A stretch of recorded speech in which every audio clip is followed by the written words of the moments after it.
कि एक sports person के नातिक वो थोड़ा ओवरवेट है, क्योंकि मैंने उसको कंपेयर किया था राहुल द्रविड़ से, सचिन तेंदुलकर, सौरव गांगुली, विराट कोहली और महेंद्र सिंह धोनी, कपिल देव।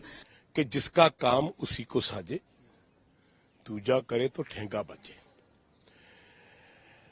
हमारे देश के लोग हमारे देशवासियों को, हमारे प्लेयरों को, हमारे देश को इस देश में रह के बुरा भला नहीं कह सकते। पहली बात, मेरे लिए जो क्रिकेटर्स हैं, जो खिलाड़ी हैं, इस देश के नागरिक हैं, और ये देश की धरती मुझे अपनी जान से ज्यादा प्यारी है।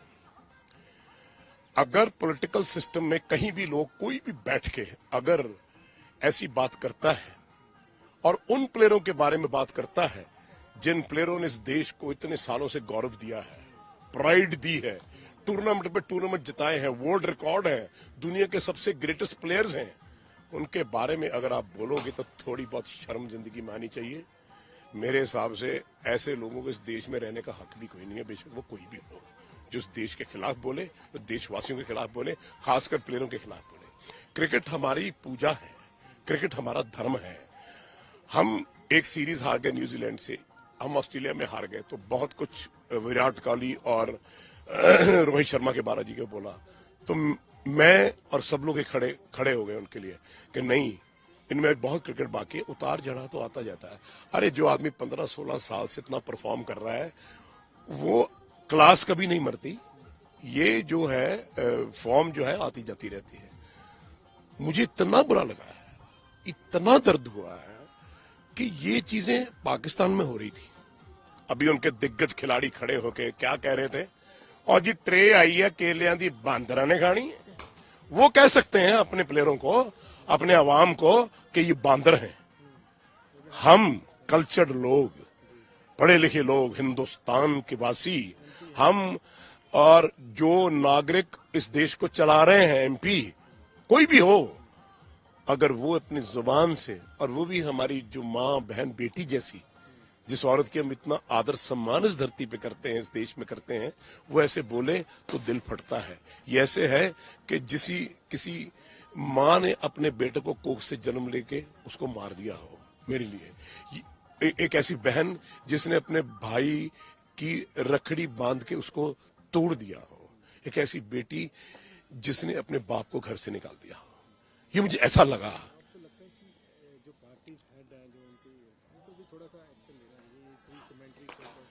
सर एक्शन लेना चाहिए।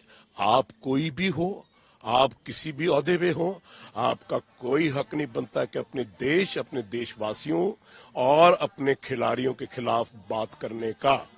ये बेहुदा चीज है, कभी टॉलरेट नहीं करनी चाहिए। और जो कर रहे हैं इसको पॉलिटिकल मुद्दा बनाने, उन्हें शर्म आनी चाहिए।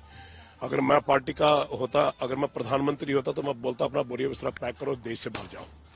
कोई आदमी इस देश में रहकर हिंदुस्तान के बारे में, हमारे देश के बारे में, देशवासियों के बारे में, देश के खिलाड़ियों के बारे में बोलता है, मैं उसके खिलाफ खड़ा हूं, मेरा जाती दुश्मन है वो। लेकिन मुझे दुख इस बात का है कि इस बात को सुन के बहुत बड़ा मुद्दा बन गया। मुद्दा नहीं बनना चाहिए। ये डायरेक्ट कन्वर्सेशन जो है, प्रधानमंत्री को कहना चाहिए, मोदी जी को, कि आप या तो माफी मांगेगी या आप इस देश से बाहर हो जाएंगी, क्योंकि ये खिलाड़ी सबके हैं, देश के हैं, और अपना खून पसीना अपने देश के गौरव के लिए करते हैं। मैं वो बाप हूं जिसने अपने बेटे को कैंसर होते हुए अपने देश के लिए खिलाया, क्योंकि मेरे लिए मेरे देश का गौरव, मेरे देश के लोग, मेरा देशवासी, मेरी ये धरती मां, वो जरूरी थी। और उसे कहा कि जिस दिन अगर तुझे कुछ हो भी गया तो तेरे हाथ में वर्ल्ड कप होगा, तो मुझे बड़ा फक्र होगा। मैं वो बाप हूं, और मेरा जज्बे ऐसे हैं कि मुझे इस चीज इतनी चुभती है, इतना दर्द करती है, इतना दुख देती है जब ऐसे लोग उठ के ऐसी बातें करते हैं। कोई आदमी होता तो शायद मैं एक और टोन में बात करता और समझाता, पंजाबी में या हिंदी में या किसी लैंग्वेज में। लेकिन एक माँ बहन बेटी बराबर है, उसको मैं क्या कहूं, बिटिया तुम्हें थोड़ा शर्म आनी चाहिए, शर्म आनी चाहिए तुम्हें जिंदगी में, कि तुम देश में रहती हो, जिस देश का खाती हो, जिस देशवासियों के लिए हम लोग इतनी जिद्दोजहद करते हैं, उनके बारे में तो कम से कम ना बोलो। मैंने तो सर पहले जितने भी आए हैं हमारे पास प्रेस वाले, मैंने उनको बोला कि हिंदुस्तान और न्यूजीलैंड का फाइनल होगा, किसी का भी फाइनल हो, हम जीतेंगे। क्यों जीतेंगे उसका कारण है कि एक तो हम कलेक्टिवली इकट्ठे खेल रहे हैं, एक हमारा कप्तान बहुत अच्छी तरह लीड कर रहा है। और आप देखना आने वाले दोनों मैचों में विराट कोहली और रोहित शर्मा रन करेंगे, बाकी प्लेयर्स जो उनके साथ हैं। आप देखिए कल हम 3 आउट हो गए, लेकिन उसके बाद भी हमने 241 रन किए और फिर उसके बाद हमने उनको 40 रन से हराया। क्या ये छोटी बात है? और न्यूजीलैंड एक नंबर 1 टीम है वनडे क्रिकेट में, ठीक है। सो अफगानिस्तान ने हराया, इंग्लैंड को हराया, और ऑस्ट्रेलिया के साथ भी उनका पेचा फंस गया था अगर बारिश ना आती तो। बट वो ये सराहने योग्य बात है कि हाँ यार तुमने बहुत अच्छा खेला। ये चैंपियंस ट्रॉफी इंडिया जीत के आएगा, मुझे ऐसा लगता है।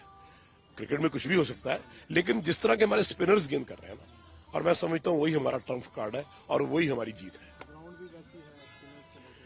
ग्राउंड भी वैसी है और मेरा ख्याल हमारे जो ये चक्रवर्ती और ये जो लोग हैं इनको लोग पिक नहीं कर पा रहे कि ये कौन सी गेंद सीधी जाएगी, कौन सी गेंद अंदर आएगी, कौन सी बाहर जाएगी। जब वो सिचुएशन में 2 बॉलर हो जाएं हमारे पास, एक वो चाइना मैन है और एक हमारा ये चक्रवर्ती है, और मैं समझता हूँ और जडेजा बहुत अच्छी बॉल कर रहा है, मैं समझता हूँ उसने बहुत बढ़िया बॉल किया, रोक के रखा। तो ये हमारे जो स्पिनर्स हैं, हो सकता है हम सेमीफाइनल में 4 स्पिनर्स के साथ जाएं और ये स्पिनर्स ही हमें जिता देंगे। बस हमें टोटल जो है वो 250 प्लस करना है, वो बैट्समैन ने करेंगे। और फील्डिंग हम बड़ी अच्छी कर रहे हैं, थ्रोज बड़ी अच्छी मार रहे हैं, कैचेस पकड़ रहे हैं। सो मैं समझता हूं India will win this ICC championship.